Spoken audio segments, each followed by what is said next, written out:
Hi aspirants and students, welcome to Chemistry Doctorate's YouTube channel. இன்னைக்கு நம்ம என்ன பார்க்க போறோம் அப்படின்னா அரோமேட்டிக் எலக்ட்ரோஃபிலிக் சப்ஸ்டிடியூஷன் எல்லாமே நம்ம யூடியூப் சேனல்ல இருக்கு. உங்களுக்கு டீடைல்டா எக்ஸ்பிளனேஷன் பண்ணி ஒவ்வொரு டைப்பையுமே ஒன் பை ஒன் எக்ஸ்பிளைன் பண்ணியிருப்போம். இன்னைக்கு என்ன பார்க்க போறோம்னா அதோட continuation last reaction Friedel-craft alkylation and அசைலேஷன் பார்க்க போறோம். யூஸ்வலா நம்ம என்ன பண்ணுவோம், ஒரு அல்கைலேஷன் ரியாக்ஷனா என்ன ஆகும்னா ஒரு பென்சீன் ரிங்ல நம்ம ஒரு அல்கைல் குரூப், ஒரு ஆர் குரூப், ஆர் வந்து என்னவா இருக்கலாம்னா CH3 C2H5 எதுவா வேணாலும் இருக்கலாம், அதை போய் நம்ம அட்டாச் பண்றது தான் அல்கைலேஷன்.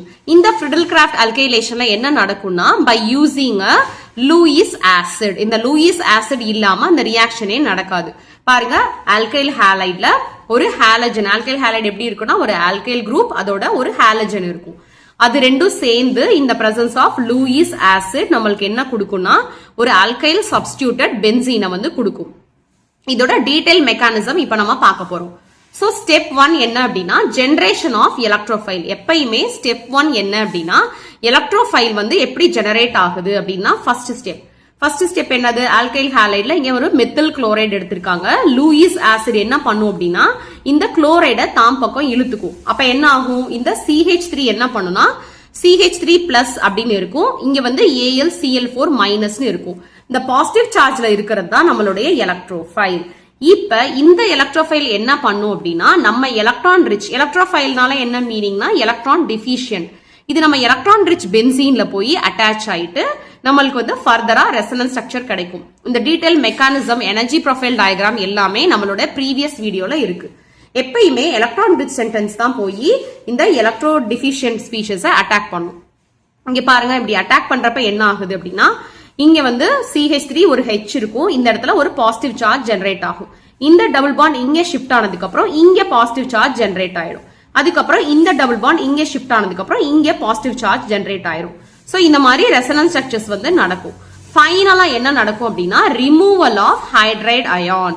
இப்ப என்ன ஆகும் அப்படின்னா இந்த ஹைட்ரைட் அயான் வந்து இந்த உள்ள இருக்க இந்த எலக்ட்ரானை மட்டும் உள்ள கொடுத்துட்டு ஒரு பென்சீன் ரிங், அதாவது அல்கைலேட்டட் ப்ராடக்ட் வந்து கிடைச்சிருது. இதுதான் ஃபைனல் ஸ்டெப். ஓகேங்களா, that is the removal of hydride ion.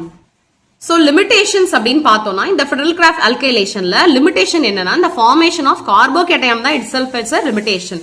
ஏன் அப்படின்னா கார்போகேட்டையான் எப்படின்னா எப்பயுமே எப்படி ஸ்டேபிளா இருக்கும் அப்படின்னா tertiary carbocation is more stable than secondary carbocation, which is less stable, more stable than primary carbocation. இப்போ ஃபார் இன் கேஸ் நம்மளுடைய ப்ராடக்ட்ல பிரைமரி கார்போகேட்டையான் ஃபார்ம் ஆனா நோ ப்ராப்ளம். ஓகேங்களா, அப்ப அது என்ன பண்ணும் அப்படின்னா யூசுவல் ரியாக்ஷன்ல இந்த பிரைமரி கார்போகேட்டையான் என்ன ஆகும்னா டெர்ஷியரியாவோ செகண்டரியாவோ ரீஅரேஞ்ச் ஆகி அதுக்கப்புறம் தான் அந்த தேர்ட் ஸ்டெப் நடக்கும். ஓகேங்களா, சோ இந்த மாதிரி நடக்கிறப்ப நம்மளுக்கு டிசைர்ட் ப்ராடக்ட் வந்து கிடைக்காது. யூசுவலா அந்த ரீஅரேஞ்ச்மெண்ட் அடிக்கடி நடக்கும். சோ அதனாலதான் it is a limitation for Friedel-craft alkylation.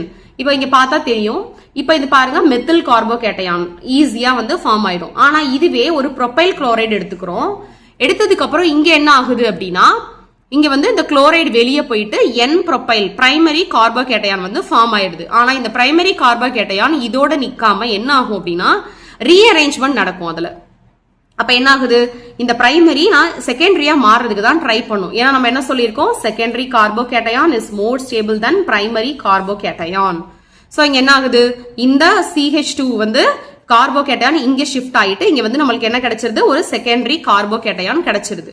இப்ப என்ன நடக்கும்னா இந்த கார்போகேட்டையானும் இந்த பென்சீனும் ரியாக்ட் பண்ணி நம்மளுக்கு இந்த செகண்டரி ப்ராடக்ட் கிடைக்குது, அதாவது ஐசோப்ரோபைல் பென்சீன் ஆர் கியூமீன் ப்ராடக்ட். இதுதான் ப்ராடக்ட். ஆனா நம்மளுடைய எய்ம் என்ன, நம்மளுடைய எய்மோட என்னன்னா இந்த பென்சீன்ல ஒரு CH2 CH2 CH3 இந்த மாதிரி ஒரு பிரைமரி ப்ராடக்ட் தான் நம்மளுடைய எய்ம். ஆனா என்ன ஆயிடுச்சு, ரீஅரேஞ்ச்மெண்ட் நடந்து நம்மளுக்கு இந்த செகண்டரி அதாவது ஐசோப்ரோபைல் பென்சீன் தான் நம்மளுக்கு கிடைச்சிருது. சோ இந்த மாதிரி ஒரு பெரிய டிஃபிகல்ட்டி இருக்கு. ஓகேங்களா, சோ இதை ஓவர் கம் பண்ணலாம். எப்படி பண்ணலாம், இந்த மாதிரி எனக்கு அரேஞ்ச்மெண்ட்லாம் நடக்கக்கூடாது, எனக்கு ஆனா டிசையர்ட் ப்ராடக்ட் வேணுங்கிறதுக்கு தான் நம்ம அடுத்து என்ன பார்க்க போறோம்னா ஃப்ரிடல்-கிராஃப்ட் அசைலேஷன். இந்த ஃப்ரிடல்-கிராஃப்ட் அசைலேஷன் பாருங்க, இதுவும் அதே தான், ஒரு பென்சீன். ஆனா இங்க ஆல்கைல் குளோரைட் பதிலா ஆசிட் குளோரைடு, அதாவது CH3COCl அது இருக்கும். With the presence of Lewis acid நம்மளுக்கு என்ன கிடைக்கும்னா அசைலேட்டட், அதாவது அசைலேட்டட் ப்ராடக்ட் ஈஸியா கிடைச்சிடும். இங்கேயும் ஃபர்ஸ்ட் ஸ்டெப் என்ன அப்படின்னா இட்ஸ் அ ஃபார்மேஷன் ஆஃப் கார்போகேட்டயான்.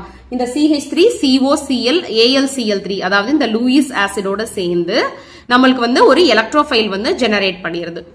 இங்க என்ன ஆகுது அப்படின்னா ரீஅரேஞ்ச்மெண்டே நடக்காது. ஏன் அப்படின்னு கேட்டீங்கன்னா இந்த C டபுள் பாண்ட் O பக்கத்துல பிளஸ் இருந்துச்சு அப்படின்னா it is unable to undergo further rearrangement. இந்த மாதிரி இருந்துச்சுன்னா அது ஃபர்தரா ரீஅரேஞ்ச்மெண்டே நடக்காது. ஏன்னா இந்த எலக்ட்ரோஃபைல் இஸ் லெஸ் ஸ்டேபிள். இது என்னன்னா -I எஃபெக்ட் இங்க வந்து இருக்கும். ஓகேங்களா?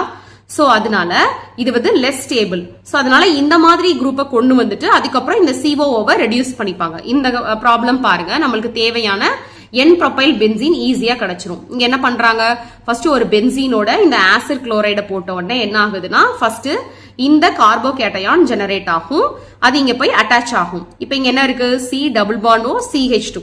அப்ப இந்த C டபுள் பாண்ட் எப்படி ரெடியூஸ் பண்றாங்க அப்படின்னா zinc Hg con HCl. It is nothing but Clemmensen reduction பண்ண உடனே final product CH2 CH2 CH3 நம்மளுக்கு கிடைச்சிருது. பாருங்க, it is the final product. இப்போ நம்மளுக்கு வேணுங்கிற N ப்ரோபைல் வந்து பென்சீன் ஈஸியா கிடைச்சிருந்தது.